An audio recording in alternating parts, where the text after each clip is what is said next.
Täna ma tahan rääkida ärevusest. Ma olen ärevuse teemat enne ka puudutanud seoses muude asjadega, aga kuna praegusel hetkel tõesti mitmed inimesed on öelnud, et nad tunnevad ennast väga ärevalt, ei saa võib-olla hästi magada ja olukord on üsna selline stressi tekitav, siis ma mõtlesin, et ma räägiksin ärevusest natuke rohkem. Ja alustan sellega, et räägin, kuidas seda ärevust vältida. Ja lõpus annan mõned hästi lihtsad, mida te kohe saate teha harjutused, mida siis teha, et seda ärevust maha tõmmata, kui tunnete ennast ärevalt. Et kõigepealt siis, kuidas ärevust vältida. Kõigepealt soovitan ennast jälgida, et millal teil see ärevus peale tuleb. Ja tihti on ju see, et meie mõte läheb rändama. Ja ärevust me kogeme siis, kui meil on hirm või me tunneme ebakindlust. Ja kui me tunneme ebakindlust, siis me tihtipeale läheme oma mõtetes tulevikku. Ehk siis me ei ole kohal, et me tunneme siis ebakindlust või ka hirmu millegi ees, mis võib juhtuda tulevikus. Homme, nädala pärast, kuu aja pärast, aasta pärast. Ja see hetk on hästi oluline minu meelest märgata seda, et see tegelikult see ei ole ratsionaalne. Et sa lähed oma mõtetes kuhugile, kus sa praegu ei ole ja hakkad siis nii-öelda fantaseerima, et võib nii minna. Selle asemel püüa ennast tuua tagasi enda keskmesse ja too ennast praegusesse hetke, mis praegu juhtub. Et lihtne näide lihtsalt, et tõesti teil on mingi tänava peal mingi koer, on ju, tuleb, haugub, lõriseb ja tahab teid rünnata. Sel hetkel on ratsionaalne tunda hirmu. Aga kui te näete, et teisel pool teed läheb keegi koos oma koeraga jalutab, ja sa tunned kohe automaatselt hirmu, sest see koer võib tulla siia poole teed ja võib hakata lõrisema, sest võib-olla kunagi juhtus sinuga nii. Siis see on selline tulevikus mõtlemine, eks ole, et seda ei ole juhtunud. Ja sel hetkel tõesti hinga sügavalt sisse ja välja, püüa ennast tuua käesolevasse hetke ja vaadata, mis on selles hetkes head. Et kindlasti on igas hetkes meil ka praegu midagi head ja midagi, mille eest tänulik olla. Ja üks harjutus kindlasti ongi minu meelest selline tänulikkusele rohkem tähelepanu pööramine, ehk siis ole pidevalt vaata, mille eest sa saad tänulik olla. Selleks võib olla see, et sa oled terve, et sul on keegi kõrval, päike paistab, et sul on söök laual, et need võivad olla väga lihtsad asjad. Ja mida lihtsam, seda parem. Et ära püüa leida mingeid selliseid kolossaalseid, et okei, mul on mingi väike korter, aga mul ei ole maja, et mitte seda teed. Et vaata, leia tänu väikstes asjades. Siis teine asi, mis kindlasti põhjustab hästi paljudel inimestel ärevust ja mis on tegelikult minu selline põhisoovitus kõigile, kes väidavad, et nad on hästi pinges, et mine uudistepaastule, mine meediapaastule. See on see, mida praegu hästi paljud õpetajad ja coachid igal pool soovitavad. Ma võin jagada enda kogemust, et ma tegelikult olen meediapaastul aastast 2011. Tol hetkel ma läksin sellele mitte nagu teadlikult, et ma lihtsalt läksin Kesk-Ameerikasse ja elasin seal ja olin džunglis ja mul ei olnud huvi olla kursis Eesti Päeva uudistega. Ja samuti ma jälginud seal kohapealseid uudiseid ja tegelikult olingi väga vähe internetis. Ja ma tundsin, kuidas ma tegelikult olen ääretult puhand, värske, väga selline stabiilne oma meeles. ja siis keegi jagas Eestist mingit asja, nii et ma läksin nagu korraks mingi kuu aega või 1,5 kuud hiljem seda nii-öelda siis uudisteportaali ja seal olid ainult halvad ja väga halvad uudised nagu tavaliselt. Ja tegelikult need ei puudutanud otseselt mind, need ei olnud midagi, mis ma saaksin teha, need olid midagi, mis olid juhtunud. Ja ma tundsin automaatselt, et tegelikult mu keha läks hästi pingesse. Ja ma läksin ärevaks. Ja peale seda ma teadlikult tegelikult olen vältinud uudiseid nii palju kui võimalik. Et jah, mu lähedased teavad, et kui on mingid väga kardinaalsed muutused, et siis nad annavad mulle teada. Praegusel hetkel siin Eestis olles ma kord nädalas heidan pilgu peale, aga ma püüan seda teha väga minimaalselt. Lihtsalt, et vaadata sellist üldseisu ja tegelikult, mis praegu meedias toimub, minu meelest on see täiesti vaimne vägivald, et sellisel viisil nagu kogu aeg tampida inimestele neid numbreid ja kõike ja kes veel kuulavad raadiot, püha jumal, sul on iga täistund tuleb seda, et kui sa ütled praegu, et see sind ei mõjuta, nagu mõned inimesed ütlevad, et reklaam neid ei mõjuta. Mõjutab ikka küll, et see su alateadvusesse, see sööb kogu aeg. Ja kas sa usud neid uudiseid või ei usu, sellel ei ole ka absoluutselt mitte mingit vahet, et ta mõjutab sind kindlasti negatiivselt ja sa muutud ärevaks ja lähed stressi. Ja masendus tuleb ja kõik nii edasi, et soovitan väga, et sa proovi meediapaastu, proovi kas või nädal, kui sa rohkem algul ei taha, või limiteeri siis vähemalt, et sa vaatad ainult kord päevas ja püüa vältida seda aega, kui sa just oled üles ärganud ja seda aega, mis on enne magama minekut. Et püüa seda teha päeval mingi hetk, et sul jääb aega maha rahuneda, et sa saad ilusti õhtul magama minna ja ära reosta oma hommikuid kindlasti.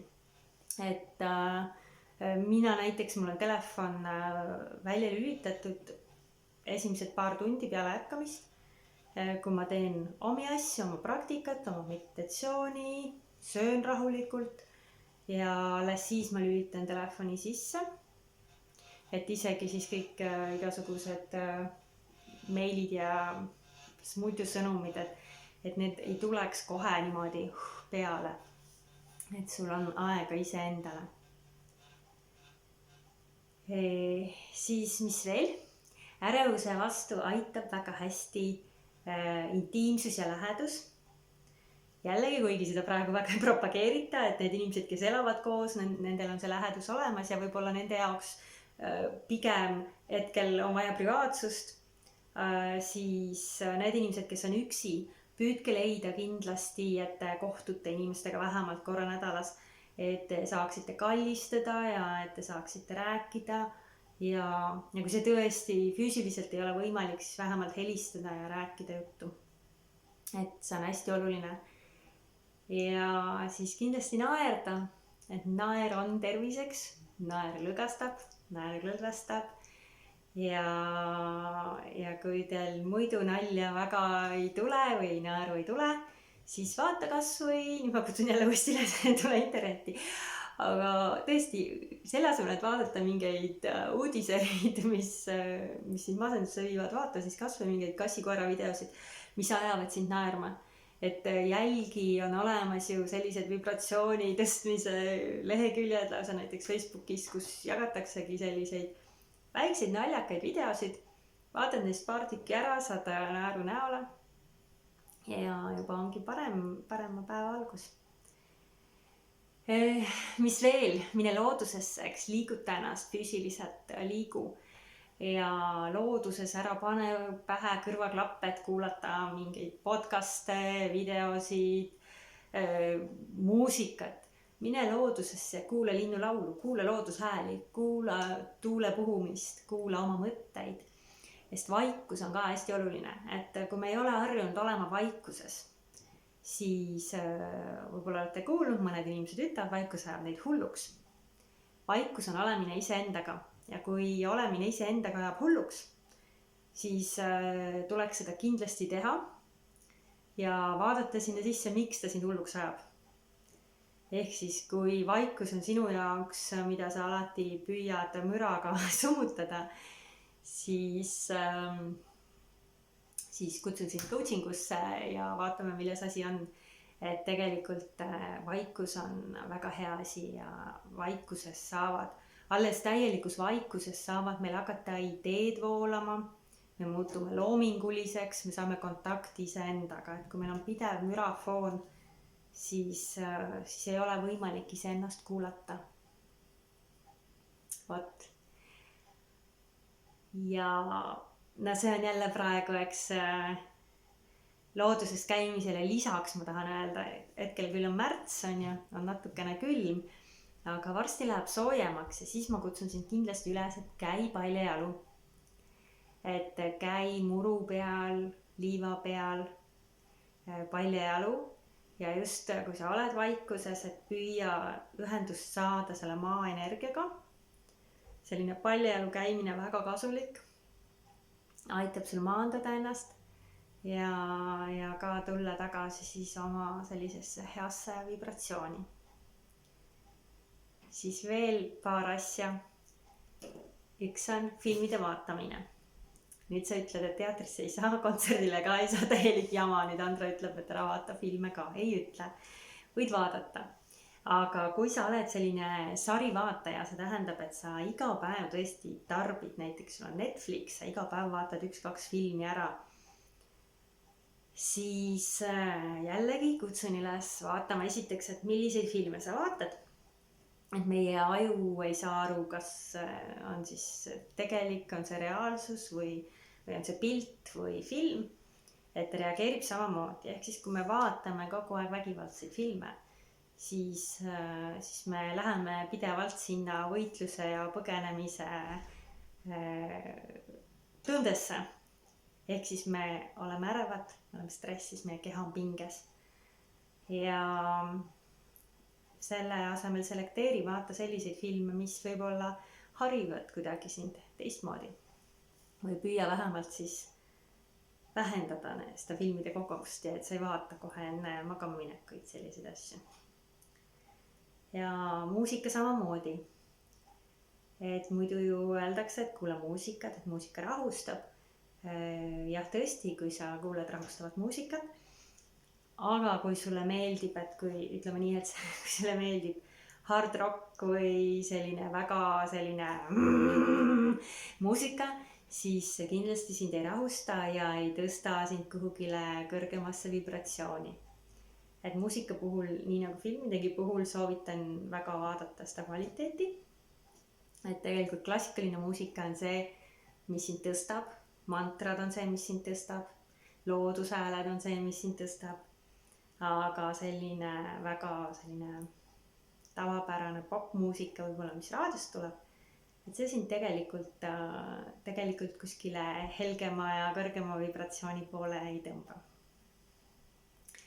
Aga nüüd siis harjutused. Mida teha, kui kogen ärevust? Üks asi on kindlasti hinga. Kõige lihtsam asi. Hinga. Ära unusta hingata, sest kui me läheme ärevaks, siis me hoiame hinge kinni või me hingame väga pealiskaudselt. Ehk siis hinga sügavalt. Nina kaudu sisse, suu kaudu välja. Ja lausa sügavalt häälega suu kaudu välja, kui sa seda julged. Et sa ei ole kuskil poes võib-olla. Inimesed vaatavad kummaliselt, kuigi see ei peaks meid häirima. Hingamine on täiesti normaalne asi. Samamoodi häälega hingamine. Siis teine asi, paneme sõrmed silmadele. Surud kergelt, hoiad, jällegi hingad.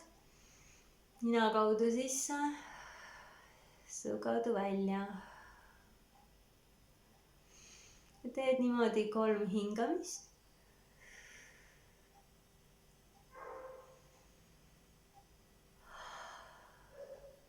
Ja siis tõmbad sõrmed meelekohtadele.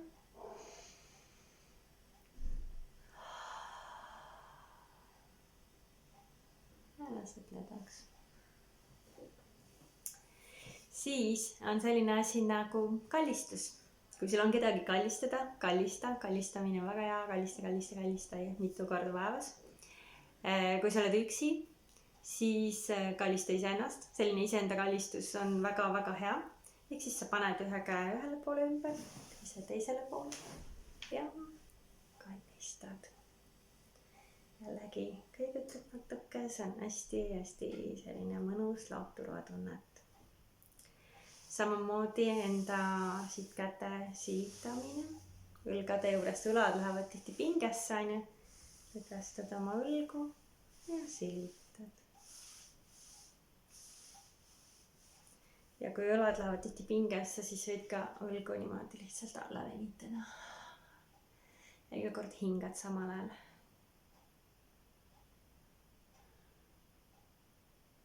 Ja siis on hästi hea asi on veel selline kõikumine või kiikumine, ka lapsed ka alateadlikult teevad.